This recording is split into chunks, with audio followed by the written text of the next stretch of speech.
The Petersons lived in a quiet suburban neighborhood in upstate New York, where nothing unusual ever seemed to happen. The streets were lined with well-kept houses, each with neatly trimmed lawns and driveways filled with family cars. The community was the kind where everyone knew each other, and crime was almost unheard of. James Peterson had chosen this place carefully, wanting to give his daughter, Olivia, a stable and safe upbringing. He had worked hard as an architect, often putting in long hours to ensure she had everything she needed. Since his wife's passing 5 years ago, he had taken on the role of both parents, doing his best to fill the void left behind. To the outside world, the Petersons seemed like a perfectly normal family. James was a well-respected man known for his dedication to his work and his daughter. Olivia, at 17, appeared to be a bright and well-mannered teenager. She was quiet, intelligent, and focused on her studies. Teachers praised her for her academic achievements, and neighbors often commented on how polite she was. She kept to herself, never causing trouble or drawing too much attention. To most people, she seemed like the kind of girl who would go on to have a successful future. But inside the Peterson home, things were not as perfect as they seemed. James had noticed a shift in Olivia's behavior over the past year. She had become more distant, spending hours locked in her room. She barely spoke to him anymore, only emerging for meals before retreating back behind closed doors. Whenever he tried to talk to her, she responded with short, emotionless answers, as if she was only tolerating his presence. He told himself it was just typical teenage behavior, something she would eventually grow out of. But something about her silence unsettled him. Then, there was Ethan Miller. Olivia had started dating Ethan a few months ago, and James immediately disliked him. Ethan was 18, a troubled young man with a history of problems in school and minor run-ins with the police. He had been suspended multiple times for fighting, and there were rumors that he had been caught shoplifting. He came from a broken home, raised by a single mother who struggled to keep him under control. His presence in Olivia's life worried James deeply. He had seen the way Ethan looked at him, cold, defiant, almost challenging. James had tried to talk to Olivia about him, warning her that he was trouble, but she refused to listen. She insisted Ethan understood her in ways no one else could. The more James tried to intervene, the more rebellious Olivia became. She started sneaking out, staying out late without telling him where she was going. When confronted, she met him with a blank stare, showing no fear, no guilt, only quiet resentment. What James didn't realize was that Olivia and Ethan were already planning something far more dangerous than teenage rebellion. Their relationship had gone beyond typical young love. It had turned into an obsession. They saw James as the only thing standing in their way, and they were willing to do whatever it took to be free of him. The perfect family was about to be shattered, and no one would see it coming. Olivia and Ethan spent weeks carefully crafting their plan, treating it like a twisted project. They wanted it to be more than just an act of violence. They wanted to document everything, creating something they could look back on with pride. Ethan, obsessed with true crime documentaries, often spoke about how criminals made mistakes that led to their capture. He was determined that they wouldn't be like them. They would be smarter, more calculated. Olivia, once quiet and reserved, had fully embraced the darkness growing inside her. She was no longer just a follower, she was an active participant. Their plan was simple. Olivia would ensure her father was alone and vulnerable. Fridays were the perfect night. James always came home exhausted from work, usually falling asleep on the couch while watching television. His predictable routine made him an easy target. Olivia would unlock the back door for Ethan, allowing him to enter the house unnoticed. Once inside, they would carry out the attack quickly, ensuring James had no chance to fight back. But the most important part of the plan wasn't just the act itself, it was capturing it all on camera. Olivia started by filming small clips, speaking directly to her phone as if she were documenting a personal diary. She sat on her bed in the dim glow of her lamp, whispering about how much she hated her father. She painted herself as the victim, claiming he was controlling and cruel, that he had ruined her life and taken away her freedom. None of it was true, but it didn't matter. The words came easily, and the more she spoke, the more real they felt. Ethan appeared in some of the clips, his voice filled with excitement as he described what was coming. He called it a masterpiece, something that would set them apart from the average criminals who acted on impulse. They tested different camera angles, making sure they could capture every moment. Olivia placed small cameras in hidden spots around the living room, positioning them so that nothing would be missed. She practiced holding her phone steady, making sure the footage wouldn't be shaky or unclear. This wasn't just a crime, it was a performance, and they wanted it to be perfect. As the day approached, Olivia felt no fear, no second thoughts. The idea of her father's death no longer seemed shocking. It felt inevitable. She moved through the house as if nothing was wrong, answering his questions with polite nods, watching as he unknowingly went about his daily routine. Every movement he made, every breath he took, brought him closer to his final moments. On the night of the attack, everything was in place. James arrived home, just as expected. Too tired to notice anything unusual, Olivia watched him from the hallway as he settled onto the couch, his eyes heavy with exhaustion. She sent Ethan a final message. "The door is open. It's time." Then, she picked up her phone, pressed record, and waited for the nightmare to begin. Ethan stepped into the house silently, the dim glow of the television flickering across the walls. Olivia stood nearby, her phone in hand, recording every moment. James was asleep on the couch, completely unaware of the horror about to unfold. His breathing was deep and steady, his body relaxed after a long day of work. It was exactly how they had planned, no struggle, no warning. Ethan gripped the baseball bat tightly, his hands trembling slightly from the adrenaline coursing through his veins. He looked at Olivia, who gave him a small nod, her expression unreadable. Without hesitation, Ethan raised the bat high above his head and brought it down with full force. The sickening crack of impact echoed through the room as the bat connected with James's skull. His body jolted violently, his eyes snapping open in confusion and pain. A deep, guttural groan escaped his lips as he struggled to process what was happening. Blood pooled beneath him almost instantly, staining the couch and seeping into the carpet. He tried to lift his arms, tried to defend himself, but another blow came, even harder than the first. Olivia zoomed in with her camera, capturing every gruesome detail, the way his body twitched, the way his fingers curled weakly as if trying to grasp onto something solid. There was no mercy, no hesitation. Ethan kept swinging, each strike more brutal than the last. The sound of breaking bones filled the air, mixing with the dull thuds of the bat and James's fading gasps. Even when James stopped moving, Ethan didn't stop.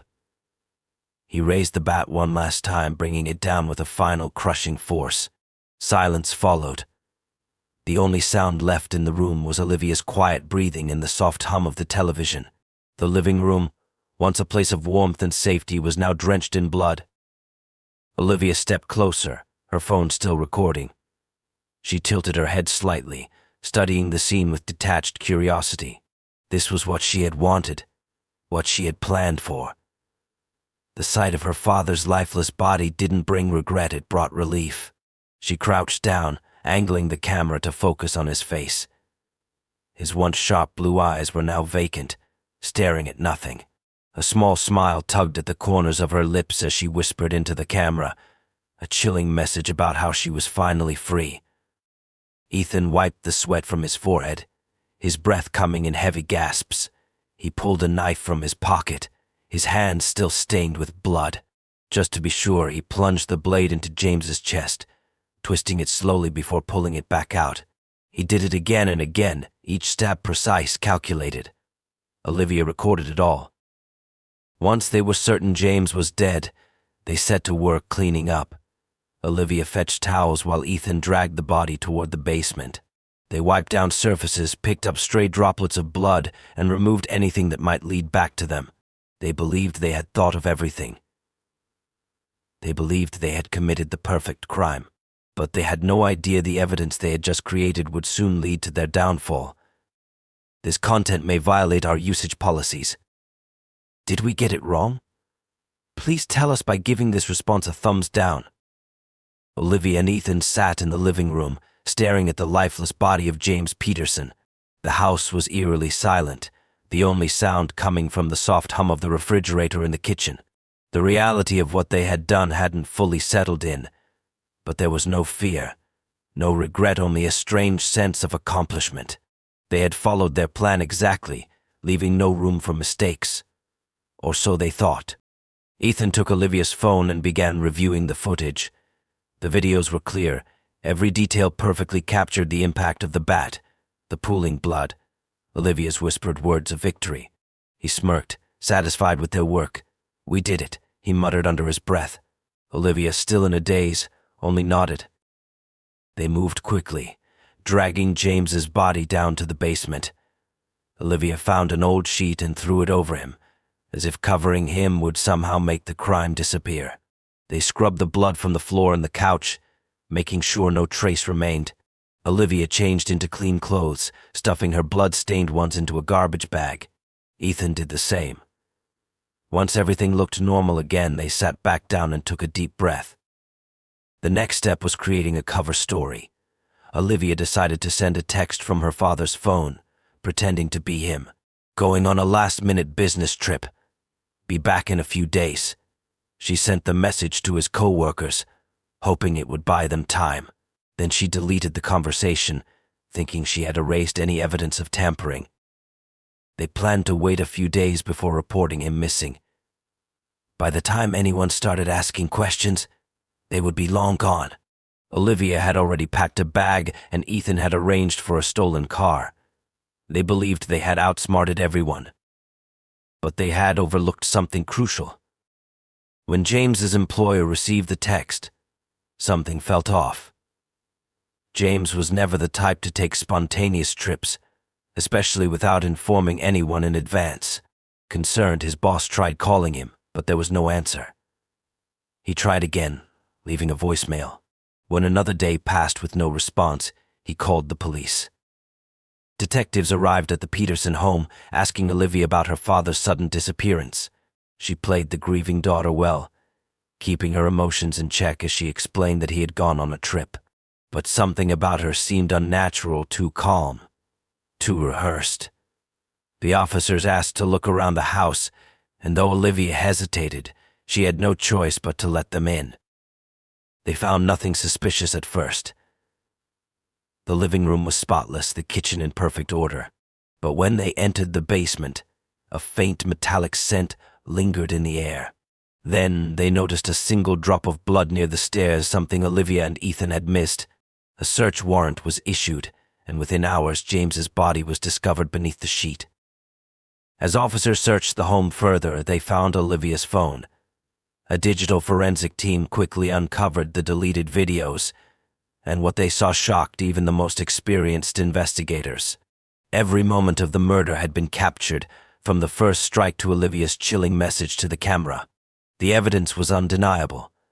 The so-called perfect crime had already unraveled. The news of James Peterson's murder quickly spread, and the police investigation turned into a media frenzy. Olivia, once seen as a sweet, quiet teenager, was now the focus of every headline. The image of her recording her father's brutal murder haunted viewers, sending chills down the spines of anyone who saw it. The footage was played repeatedly on the news, and the public's shock was palpable. How could a daughter be capable of such a cold, calculated act of violence? When Olivia and Ethan were arrested, their faces were plastered all over television screens. They were escorted from the house in handcuffs, their expressions vacant, betraying no emotion. It was as if they had been prepared for this moment all along. Detective Rachel Monroe, who was assigned to the case, worked tirelessly to piece together the events leading up to the murder.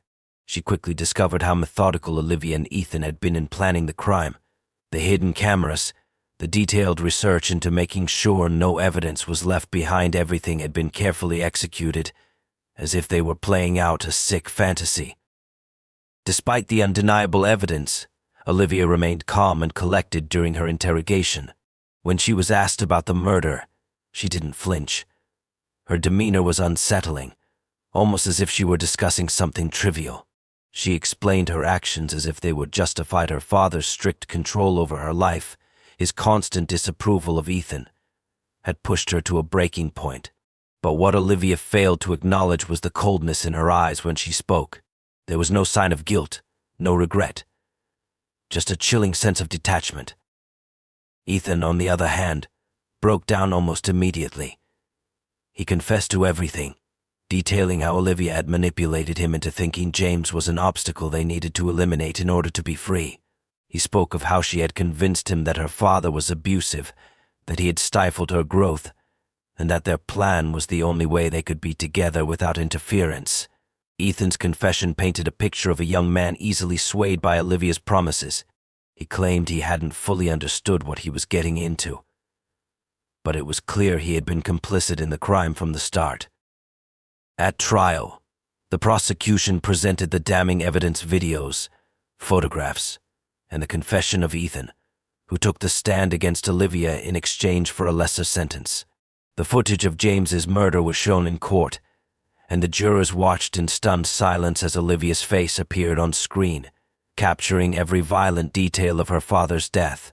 It was impossible for anyone to ignore the chilling nature of her actions. In the end, the jury convicted both Olivia and Ethan of first-degree murder. Olivia was sentenced to life in prison, her future shattered by her own cold-blooded choices. Ethan, though equally guilty, received a reduced sentence due to his cooperation with the authorities. Yet, for both of them, life as they knew it was over. The case of James Peterson's murder became a cautionary tale, a haunting reminder of how darkness could lie beneath even the most unsuspecting surfaces. Olivia's quiet demeanor, once seen as a sign of innocence, had been a mask hiding the twisted plans she and Ethan had set in motion.